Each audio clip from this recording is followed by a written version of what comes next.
Hello everyone, welcome back to the Analyst for 14th February 2025, where we'll be discussing 7 most important articles from the Hindu and the Indian Express for UPSC examination. In the first section, as usual, we'll be discussing 2 articles in great detail, where the first one is regarding the recent president's rule which is imposed in Manipur as of now, and the various provisions, concerns, and the way forward in this case.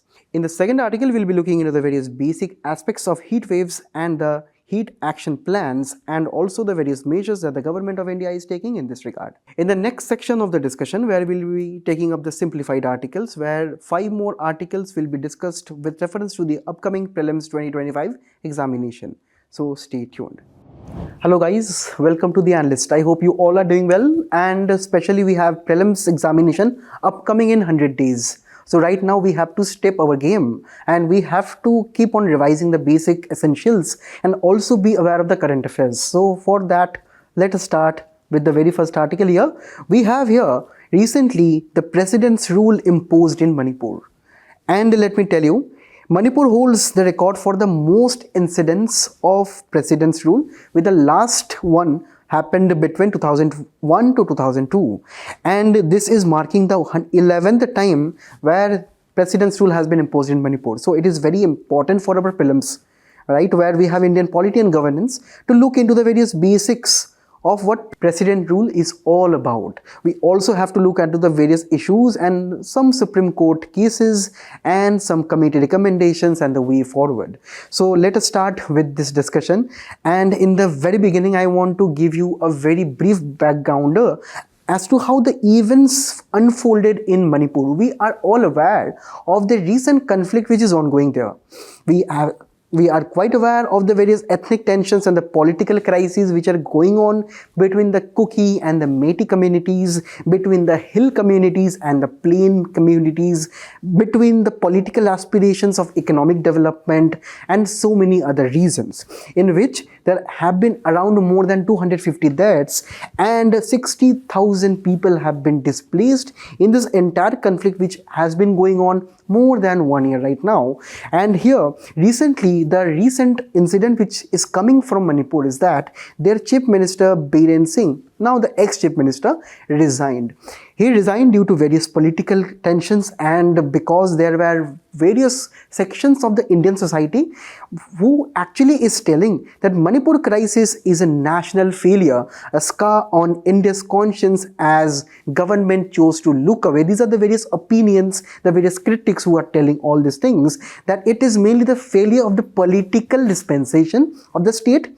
And also some critics are blaming this on the central government, that the conflict could have been managed well. This is why it led to the resignation of Chief Minister Biren Singh on February 9th, 2025, after which the president rule is imposed as of now. As we can see, this is the Ministry of Home Affairs which came up with a notification yesterday night. So here, if we look at this notification, we can understand how in practical life, how in reality, the president rule is being imposed. So here, it is told that the President of India had received a report from the governor of the state of Manipur.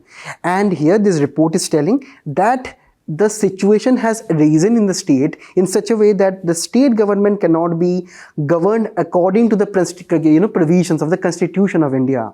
And here, that is why in this exercise, which is according to the powers exercised by 356 of the Constitution, here the president is aligning that the president will be assuming all the functions of the state government of Manipur and all the powers vested exercisable by the governor of the state, and also declare that the powers of the legislature of the particular government here shall be exercisable under the authority of the parliament. So in essence, it is the Home Ministry which came with the notification, and herein we have to look into the various basic aspects of this provision too.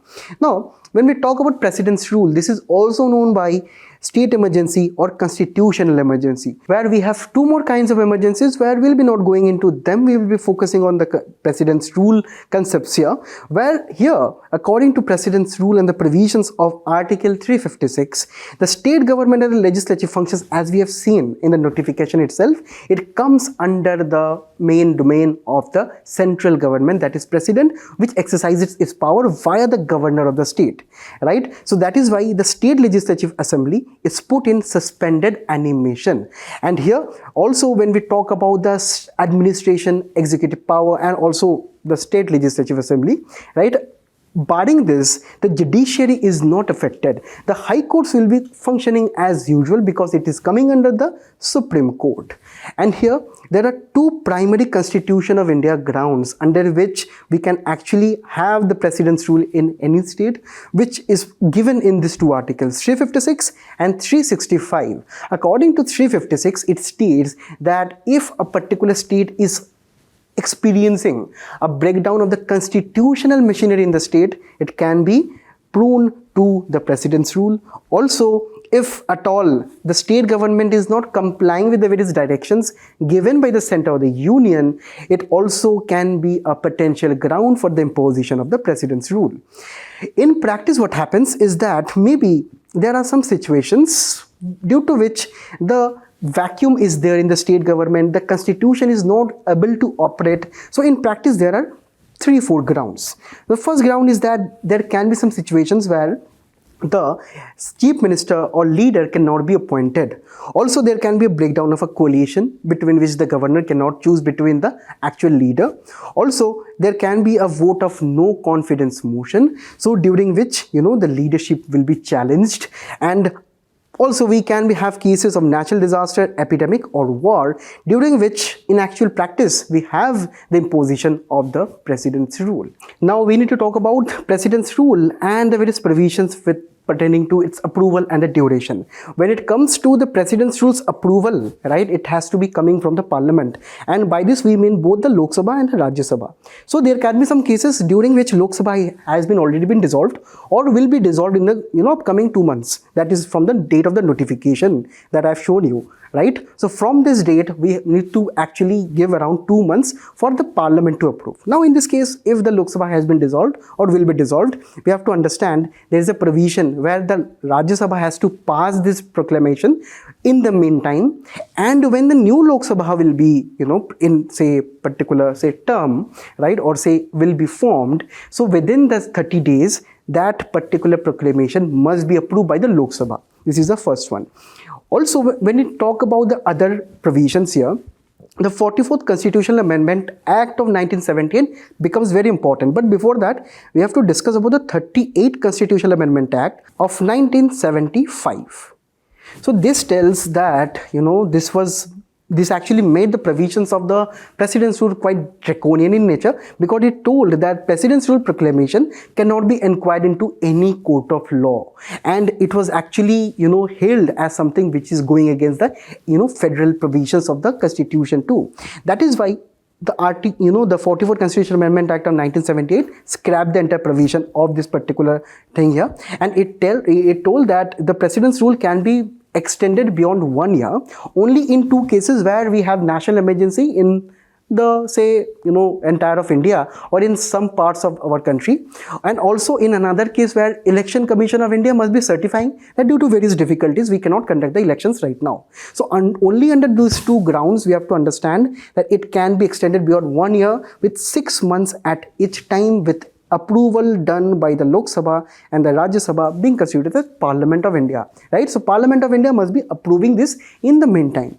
And also when we talk about the revocation here, the revocation is only possible by the President of India, and for this we need no parliamentary approval. And when we talk about the parliamentary approval, be it with reference to the first scenario here, or if we have to impose the President's rule again every 6 months, it is to be noted that for this we only need simple majority. So you can understand it is quite straightforward to impose President's rule in the country.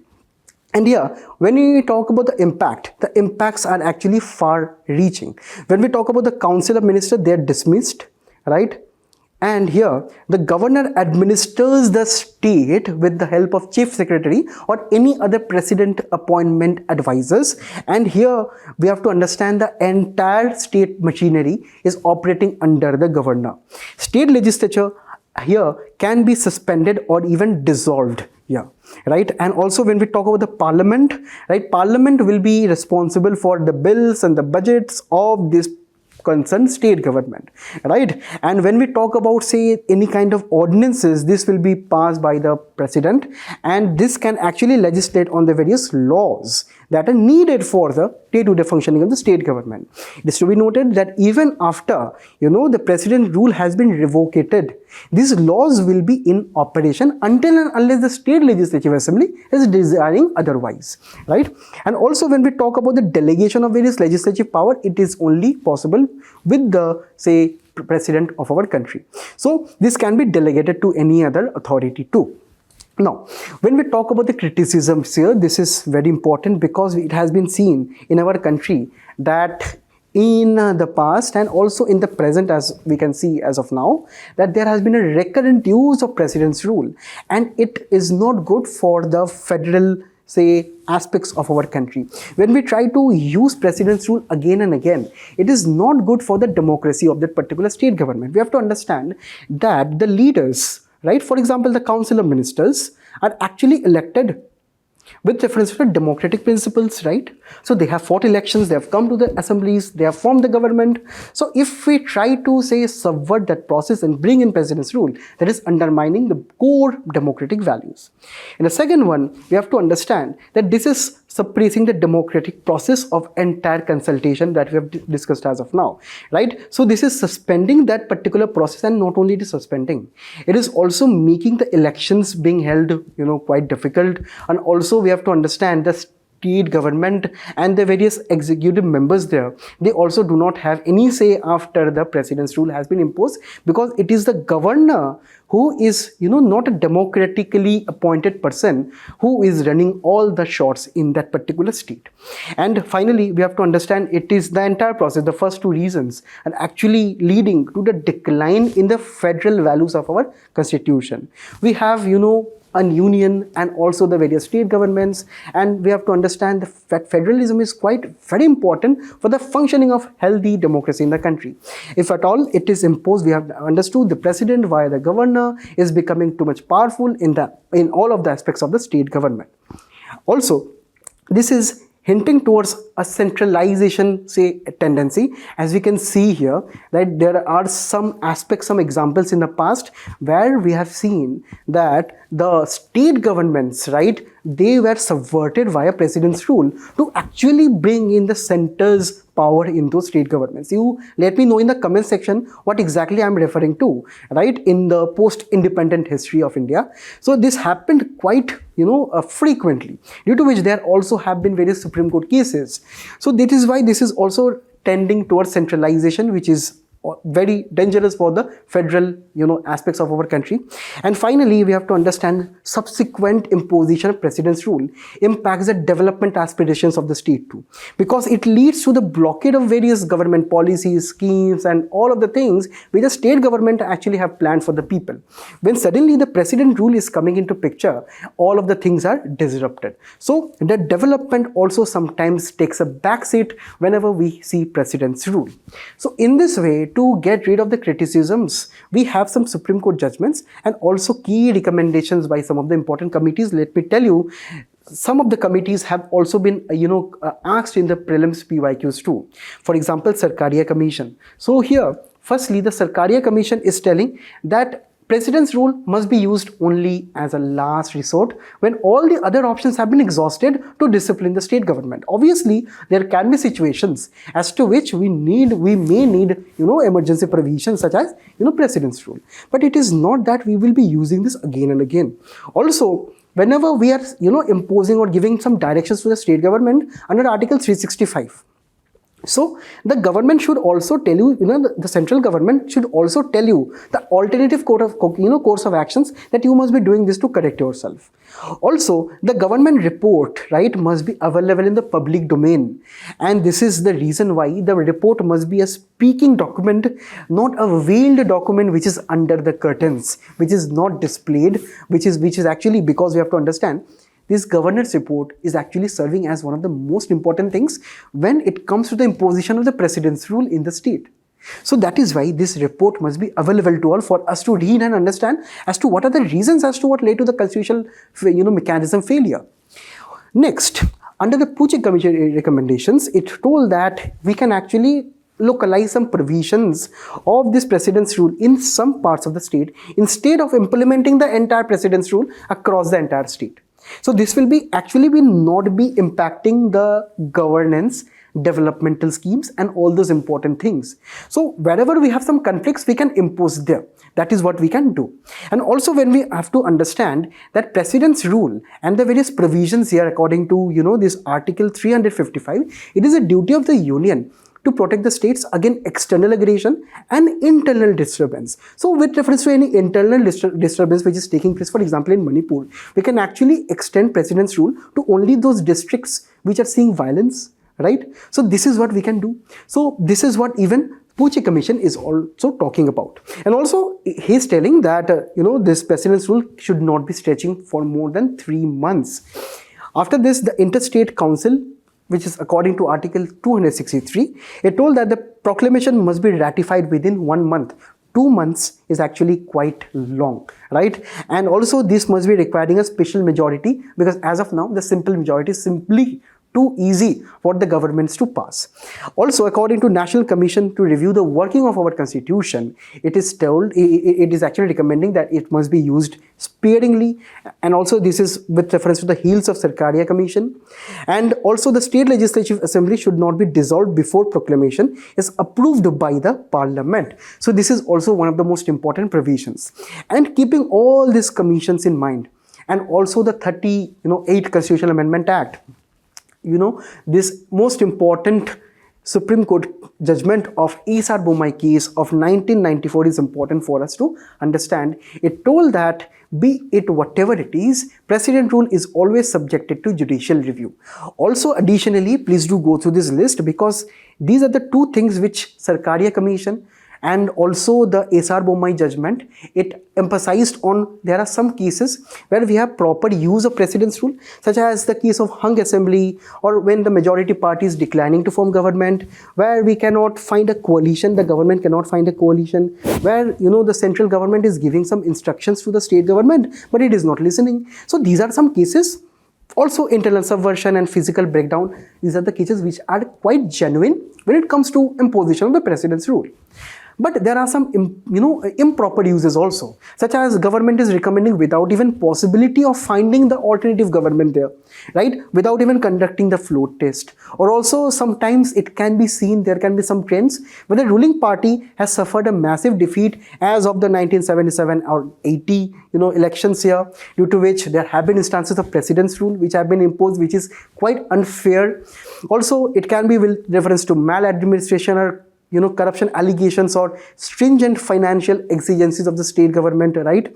So here also sometimes the state governments are not given prior warning before even implementing it. So these are the improper cases and the proper cases which was highlighted in the Isar Bommai judgment also. And also in the Rameshwar Prasad case of 2006, it has to be noted that the precedent rule recommendation, whatever the report the governor is sending to the President of India to impose precedence rule, it must be on objective criteria. There must be some checklists as to, administration checklist, some internal disturbances and so on. So only on those objective criteria which must be properly defined with consultations between the center and the state government. So based on this criteria only, we can have precedence rule. Otherwise, on a subjective criteria which is followed right now, where even the report is not given in the public domain, it becomes very hard or very difficult to actually understand why the precedence rule is actually imposed in the first place. So let us keep everything in mind for this entire topic, and for this I have a very important and interesting mains practice question, where Dr. B.R. Ambedkar hoped that the drastic power conferred by Article 356 would always remain a dead letter and would be used only as a measure of last resort. Do you think that did hold true in contemporary Indian politics? For reference, for giving various points in the answer, you can refer to this particular map, where it is showing the number of time precedence rule has been imposed in the various Indian states. Apart from this, you can also take the help of the various stages in our Indian modern contemporary history, and also the longest spell of precedence rule and some of the examples of the states too, right? Also you can give the examples of various leaders under which we have had most number of precedence rule in these kinds of questions. With reference to this, at the entire discussion, you let me know what is the answer with reference to the 2017 PYQ in the comments below. And now I'll be moving on to the next one. Now guys, it is already February and now we are seeing that we are no longer needing heavy sweaters and heavy cardigans in Delhi, where supposedly in Delhi it was seen historically that up to Holi, we could have found some instances of winter still remaining. As of now, we see that January 2025 was actually the month which breached the 1.5 degrees Celsius rise, right? That means that this 2025 can have the impact of extreme amount of heat waves. So that is why the country is actually focusing on managing the heat waves. And here, this is actually the writer here is a member of the National Disaster Management Authority, right? So he is talking about the various actions that the government is taking via the heat action plans, which is actually a very collaborative step by the center and also the state governments. So we'll be discussing the entire article within this backdrop, which is essentially important for our ecology and environment and climate change. We also have to look into the various important geophysical phenomena, where we have the phenomena of heat waves, and also GST, where we have to look into disaster management, because heat waves is actually a kind of a disaster and it is a very serious kind of a disaster too. So firstly, when we talk about heat waves, we have to look into the official NDMA definition of the heat waves. So please do remember the official definitions, and whenever we are writing this in our answers, we can also quote the NDMA for better amount of efficacy. And also when we talk about heat waves here, it is actually the period of abnormally high temperatures, more than the normal maximum temperatures that occurs during the summer season in the northwestern parts of India. This is according to the official website of NDMA. And here, in India, we generally find heat waves more frequent between March and June, and in some rare cases, particularly in recent years, 5 to 6 years right now, we are also seeing heat waves which are extending even into the monsoon period too, that is after July even. And here when we talk about, say, the IMD, Indian Meteorological Department's criteria as to how we can actually be classifying heat waves. So in plain areas, the maximum temperatures threshold is 40 degree, and in the hills it is 30 degrees Celsius. And when we talk about the deviation of temperature between from the normal temperature, and when we talk about the heat wave conditions in areas where generally we have around 40 degrees Celsius, so if the deviation is by more than 4 to 5 degrees Celsius, we classify this as a heat wave condition, right? At areas which are experiencing standard temperatures below 40 degrees, so deviation is actually a little more, that is 1 degree more, that is from 5 to 6 degrees. In cases of severe heat wave, this was a heat wave classification. In cases of severe heat wave, the condition is the deviation must be 6 degrees or more, right? In areas where we have temperatures above 40 degrees. So in areas where we have temperatures below 40 degrees, it is actually a deviation at around 7 degrees Celsius or more. And also when we talk about general criteria of heat waves, the recorded temperature, if at any one point of time in any place, right, if it is equal to or more than 45 degrees Celsius, right, it is classified as heat wave. Severe heat wave is more than or equal to 47 degrees Celsius. And the declaration of heat wave is only done if this particular criteria, this entire criteria is meeting for 2 days at a minimum of 2 IMD substations, that is spread across the country. Now, when we talk about what causes a heat wave, so there are various favorable conditions as to which we can understand how the heat waves are formed in the country. Firstly, heat waves are associated with extremely hot and dry air, where we do not have much amount of moisture, which actually helps it possible to make the place much more, say, heated up and raise the minimum, or say raise the recorded temperatures. Secondly, which is very important, is the absence of moisture in the upper atmosphere. We understand that if we have clouds or moisture in the atmosphere, these clouds can actually reflect heat back into the atmosphere. So that is actually when we see no amount of cloud, no presence of cloud, heat waves are more prone in those areas. Also, when we have clear skies, and also no moisture, if we do not have no moisture, there will be no rain, and if we have clear skies, there will be no clouds, so therefore more sunlight and higher temperatures. And finally, which is one of the most important reason, is the presence of large amplitude anticyclonic flow. Let us understand this very simply. Imagine this area over which we have a high pressure zone. So this high pressure area is doing what? It is not letting the heat escape from the region. So it is actually trapping the entire heat as actually forming a dome region, facilitated by the high pressure, due to which the heat cannot escape. It is being trapped within this area, due to which it is also blocking the formation of clouds and the various other winds which can enter this area. So it is being deflected like this. So due to which we have an isolated area which is extremely heated up, which is almost like a gas chamber, where the high pressure system has actually forced the wind or air downwards, and also this is preventing the wind near the ground from rising too. So the heat is trapped at the lower levels. This is actually what is forming the heat waves in the country, in mainly North India, where we have this anticyclonic flow whenever we have this high pressure region developing. And here, when we talk about the impacts are extremely severe. Impacts are catastrophic sometimes.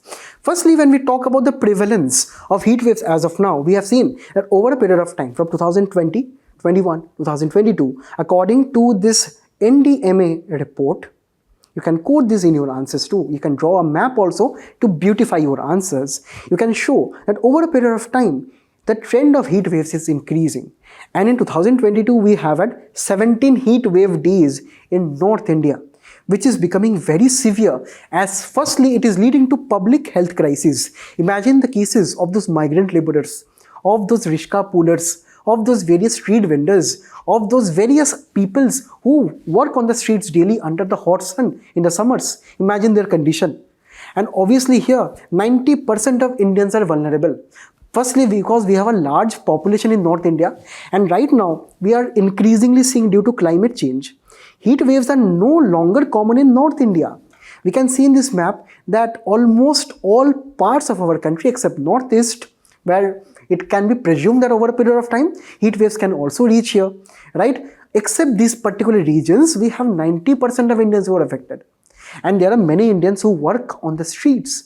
Their lives, their aspects are totally being destabilized in this particular condition, where there have been instances of heat wave, heat strokes, heart attacks, and so many other diseases, and due to which we have also many number of people who are dying every year due to this. So there is a public health crisis. Secondly, obviously, if there is a public health crisis, if people are not able to work properly, if the people are needing to frequently switch on their ACs, it will be leading to economic losses. Not everyone can afford these kind of things, and not everyone can afford working within the confines of their offices, within formal establishments. Because in India, we have to understand, we have majority, more than 90% of the people who belong to the informal sector. So if at all something climatic is happening, so this is impacting the economic scenario. But according to a World Bank report, we have to understand that by 2030, India faces a risk of a job loss of 34 million jobs. Also, when we talk about water crisis, we can simply understand, due to increased amount of evaporation, due to increased amount of heat, more amount of evaporation is taking place, and this is leading to water stress in the country. According to this editorial, we have 54% of India who is experiencing water stress. And in India, we have to understand, we have around 18% of the world's population, but we have only 4% of the world's fresh water resources. We already know the water resources are quite less. Above it, we have only 4% of the entire world's fresh water. This is causing a lot of troubles here. Apart from this, when we talk about the impact on agriculture, mainly the food security aspect is impacted because of the loss of soil moisture due to evaporation of moisture from the soil. And here we have to understand, this is leading to increased amount of desertification over a period of time, right, which is not at all good for the country, country's agricultural fields, because mainly in areas, North Indian areas such as Punjab, Western UP, Haryana, we are seeing already depleting groundwater resources, above it heat waves, above it the loss of soil moisture and desertification. Imagine the scope of food security, where we have so many hungry mouths to feed in the country. Next, we also have our power supply challenges, as we can see in this article. Also, We all have experienced the last year where we have so many power cuts in North India, right? Where, the power spike or say the demand for, electricity actually increased by 22% in June, right? And this is actually where we see the power sector of our country is not able to cope up with a heavy amount of demand, right? And finally, we have also various instances of forest fires. Heat wave induced forest fires are quite common in the country, right? When we talk about, say, the heat wave conditions, which are actually making the leaves drier, where due to friction, we can easily, the nature can easily ignite a forest fire. This has been, reported in many states, prominently in Odisha, right? Where we have Simlipal, right? National Park, where we have instances of forest fires, right? Due to which we have understood the IMD have some classifications to actually underscore the significance of the heat waves, right? So where we have, this particular zones, due to which, IMD time and again tries to issue warnings, and even NDMA trying to issue warnings to the various peoples to be aware of the heat wave conditions. So that is why the government of India have been taking various actions. Prominently, the National Disaster Management Authority has actually conceptualized a National Heat Action Plan, which is actually a comprehensive way to understand how we can manage heat waves better along with collaborations in the country. So firstly, the NDMA has developed local heat action plans by collaborating with various state governments, and not even the state, even the district, and also the village and town level, where we have the various localized heat action plans, because heat waves in the country are not only becoming a nationalized phenomena, it is also becoming a localized phenomena, where there are some parts of our country, mainly the North India, where we have more prominent instances of heat waves. Next, NDMA has also been encouraging the state government to actually declare the heat waves as disaster within their state itself. And also when we talk about, say, the national impact, it is also trying to outline the heat waves as a disaster. Also, when it comes to developing early warning system, we have a common altering protocol. Please remember these terms for our prelims examination, because there are many instances where prelims questions are actually asking you about some terms in the news. So here, this common alerting protocol is actually a protocol which has been developed to predict the heat waves before.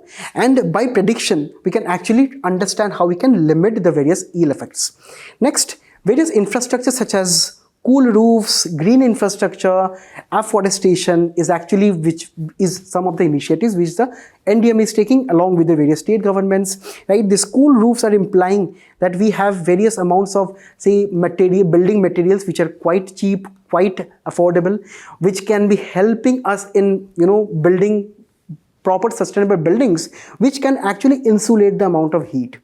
And also when we talk about working hours of the peoples, there have been various state governments, even private companies, who are trying to amend the working hours according to heat wave conditions. When we talk about emergency cooling centers and cool rooms, look at this particular picture.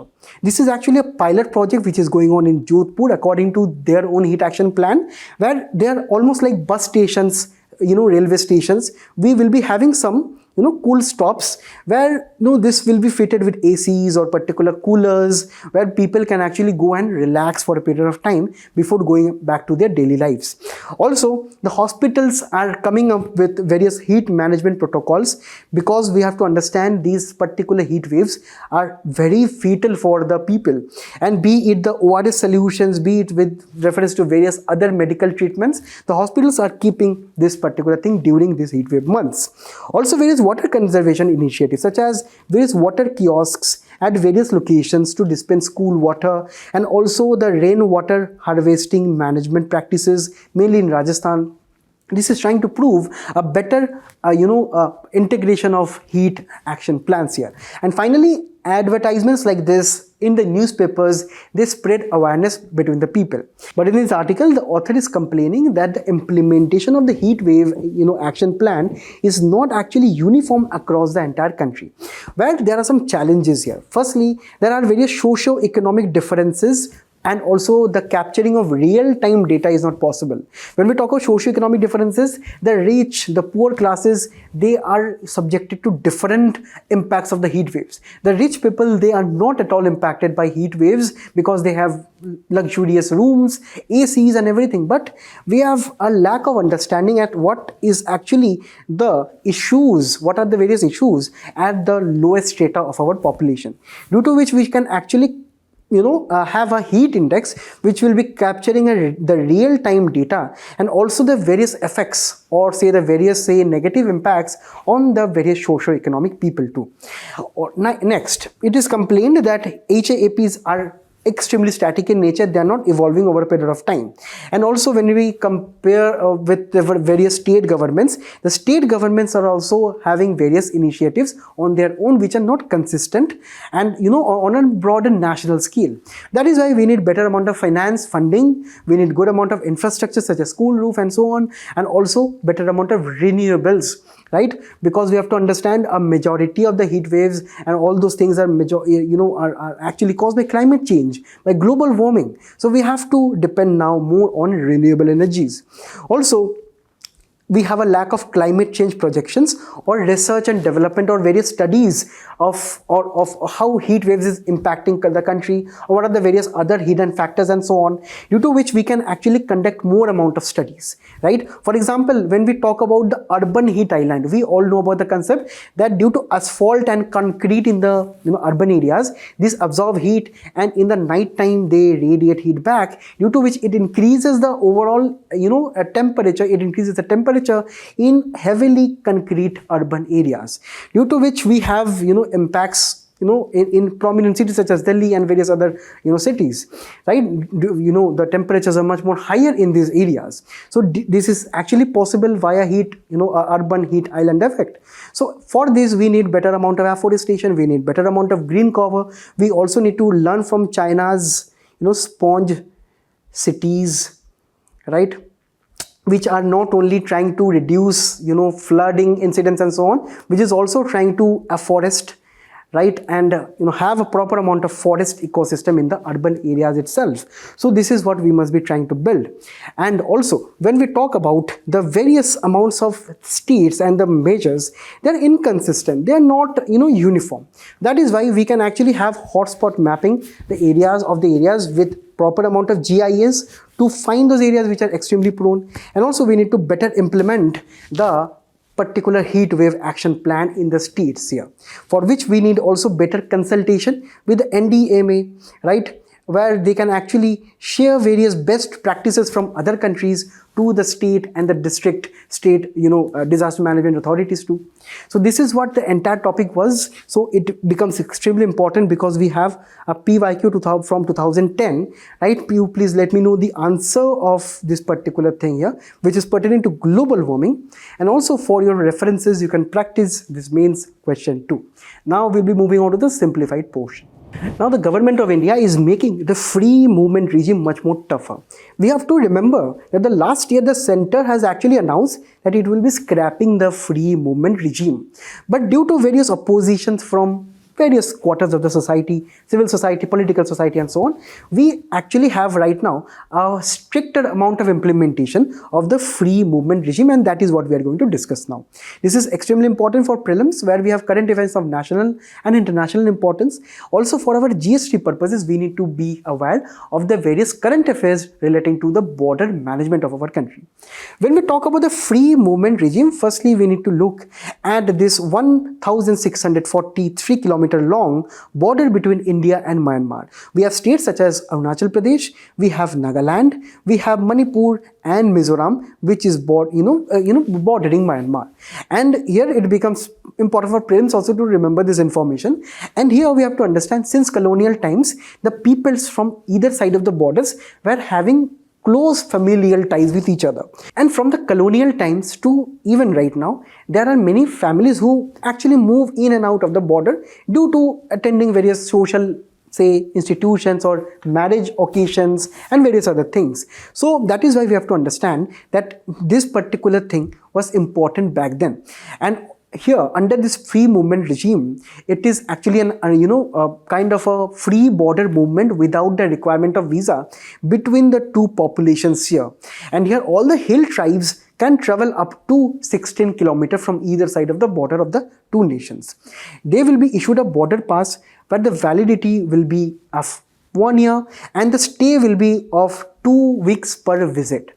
And here this is actually a broader policy of the government's Act East policy, which is trying to link the entire Northeast India with the rest of the Southeast Asia, and also this will be helping the entire Northeast region of our country for better infrastructural development and linkages with reference to cultural linkage and people-to-people contact in the region, and also helping enhance India's image in the region. So that is why in 2018 this particular thing was floated. Mainly also here the most important thing is cultural assimilation between the two sections of the population. But here, as a part of the stricter free regime movement, right, as of now, which India is trying to do as of now, India has allowed the movement of 7,000 people from the neighboring country after only collecting their biometric details which are linked to the national data center. As of now, we have seen in Manipur, one of the main reasons that they have raised is actually the free movement of the people from Myanmar, which are causing the instabilization in the various internal politics, right? It can be through various kidnapping issues, arms movement, or say even the drug problem. So that is why this free regime movement is coming under debate, due to which in the last year also, as we can see here, the 6-year-long arrangement is ending. But as of now, the government actually announced that it would end, but as of now, it did not end due to the political opposition, due to the civil society opposition that we have seen, because the people in the region, they share close familial contacts. So that is why the government told that, okay, we are not scrapping it away as of now, we are trying to amend the protocol, and we'll be requiring your biometric details. Also, you have to produce proof of residence within 10 kilometers of the border. Right now, we have to prove that only people within the 10 kilometers who are residing within the, say, both sides of the border, only they will be, say, able to issue. And this particular thing will be issued by the local police station, village chief, or any government recognized authority. And only after they present this particular thing, the Assam Rifles personnel will be taking their photographs, biometrics, details including fingerprints also, which is quite stringent, right? And then only issue border pass, which is now valid for 7 days. So this is now what has been amended as of now, right? Here, over a period of time, demarcation of 1,472 kilometers of the border have been completed as of now. And also, we have to understand that 22 border points have been regulated, which will be increased to 43. So now, the government is becoming a little bit stricter regarding this particular matter. The next article is regarding the removal of various Supreme Court judges and the High Court judges in the country, because this is coming at the back end of the statements of our Rajya Sabha chairman. And this is pertaining to UPSC Prelims, Indian Polity and Governance, and also for GS2, where we need to look into the structure organization of our judiciary. When we simply talk about removal of judges, it will be immensely full for our UPSC Prelims revision here. We are talking about Article 124 and 218, where we have the provisions of removal of the Supreme Court judges in the 124 article here, and also in 218 article it is following the removal of the High Court judges. They can only be removed with reference to proven misbehavior or incapacity. So on these two grounds which are mentioned in the constitutions, this particular removal is possible. Incapacity generally refers to the mental or physical medical conditions due to which the judges cannot dispense their official duty. Also, can anyone in the comments tell me if at all the word impeachment is there in the constitution or not?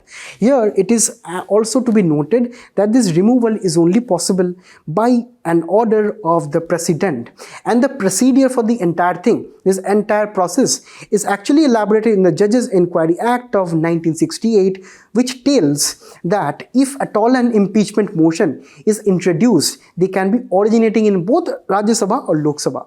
Where for Rajya Sabha we need 50 members, a signed notice of that, and a signed notice of 100 members is required in the Lok Sabha. Now it depends upon the speaker or the chairperson of the Rajya Sabha right here to either accept it then it will be moving forward, or reject it, where this motion will be dropping straight away. If at all it is accepted, a 3-member committee comprising of a Supreme Court judge, Chief Justice of a High Court, a jurist is particularly appointed. Now in the comment section again, can you tell me why here we do not have the Chief Justice of India specifically mentioned, and why we have a Supreme Court judge mentioned? Also, when this committee is formed, this particular committee will be framing charges and everything, where after these charges and investigation and everything, a copy will also be given to the judge who is under the question, to give a fair amount of representation, right, who can submit a written defense, and finally a report is presented to the speaker or chairperson.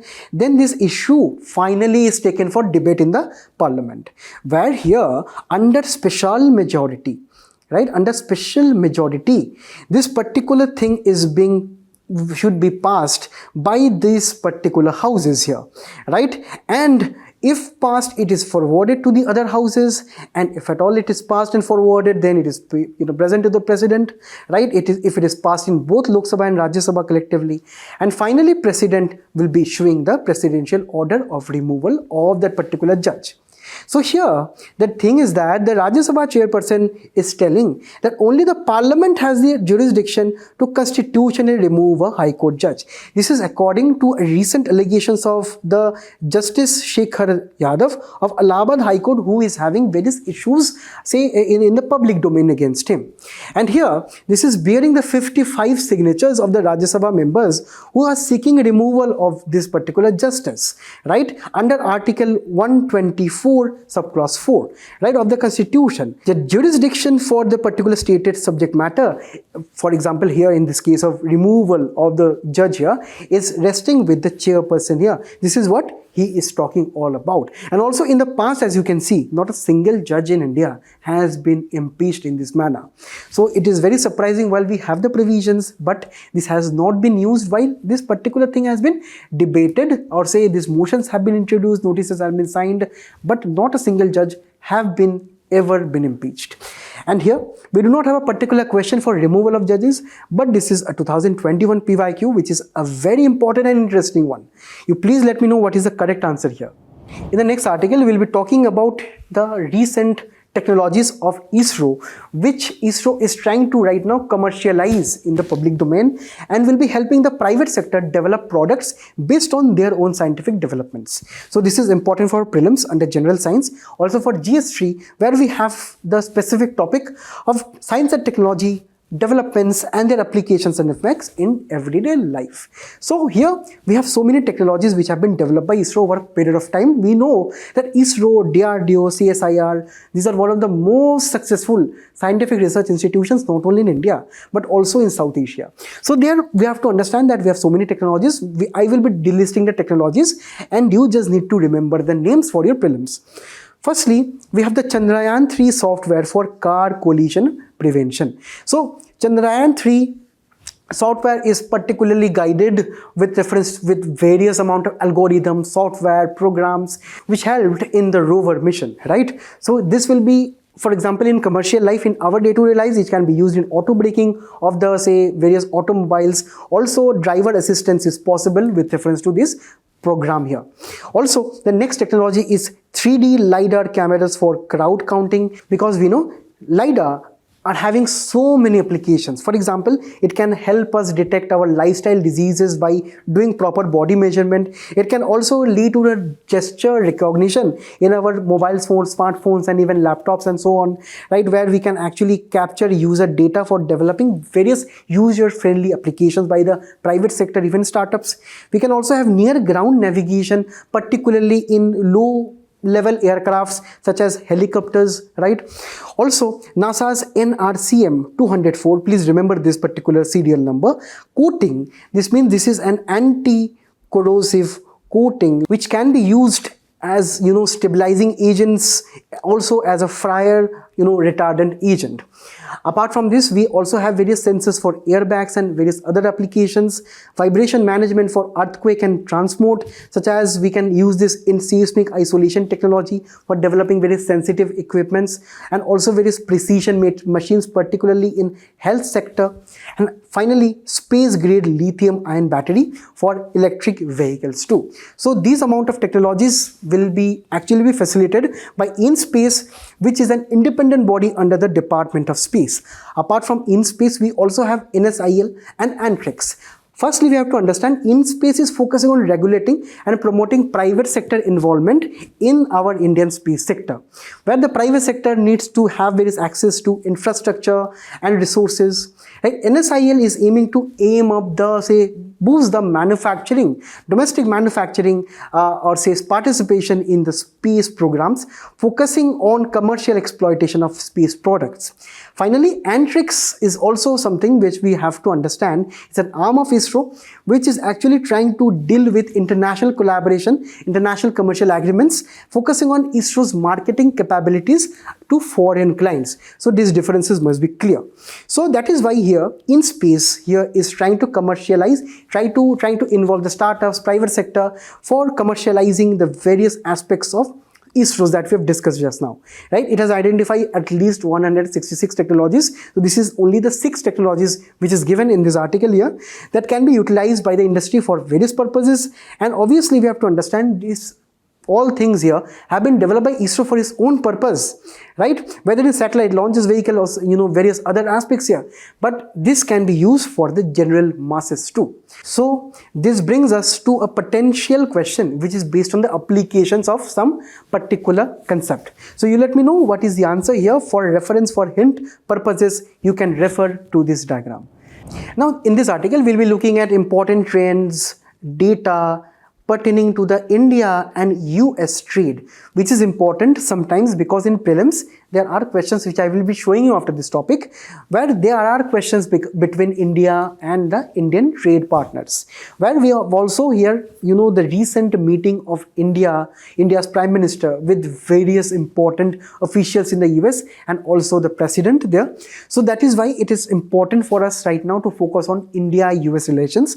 Pertaining right now here, we'll be discussing about India-US trade, because Prime Minister Narendra Modi is scheduled to meet the US President in an effort to avert trade wars, which, the US is imposing tariffs on so many countries as of now. So that is why India is trying to avert that by having improved and good relations, by also maintaining the market access to the largest export destination for India. Because we have to understand, with reference to top 5 imports from US or the exports to the US, this gives us a trade surplus, as we can see here. For, since 2020, 21, 22, 23, 24, India in all of the years have had trade surplus, and it is only increasing over a period of time. So that is why India needs to be close with the US, because we have to understand we have this trade surplus products. Also, if you can see the various exports, these are also the exports which are extremely labor intensive in nature. That means it generates a lot of employment in the country. So to safeguard employment and to also have better relations, India is actually trying to appease to US and also trying to reduce various amounts of customs duty. As you can see, India as of now, it has reduced on an average to 10.6% only, right? So the basic custom duties are being reduced on the various imports. This signals that India is right now shedding its high tariff economic status. Also, when we talk about the trade surplus in goods, the goods trade surplus with US has almost doubled, particularly after the COVID pandemic year, right? And also a report from Oxford Economics last year examined the impact of US-China trade war during the Trump's first term, right? It actually highlighted that US trade rerouting was pronounced in the electronic markets as of now. And if you can see here, electronic goods are increasing over a period of time, because US is now finding other countries to diversify from China. That is right now US is focusing on India. So that is why this brings me to this question to highlight the importance of India and its trade relations with its partners in the current affairs. If at all you find these kind of articles, please do note them down. Please do note this particular development also down to successfully solve this kind of questions. By the way, please also let me know the answer here.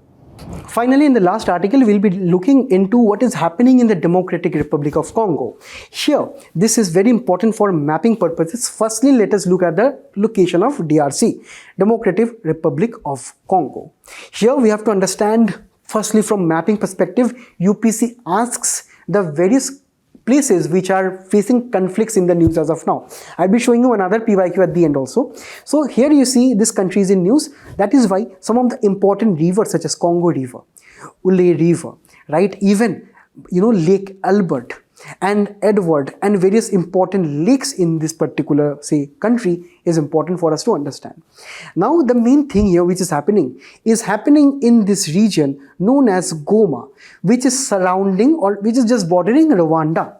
So here, let us also be aware of the various countries which are surrounding, Congo. Congo is also having access to the, say, Atlantic Ocean via very narrow opening too. So this is what we have to keep in mind when we talk about our mapping related aspects. So here also we have to understand that Congo is one of the richest nation in the world when it comes to minerals, but is one of the poorest countries in the world because, due to various conflicts and insecurity, the workers in Congo do not earn much. And here we can see this is the Goma region. Please do also look at various important towns and cities because they can ask some of the towns and cities which are in the news right now, right? So this is actually when, the M23 militia has actually captured the city of Goma.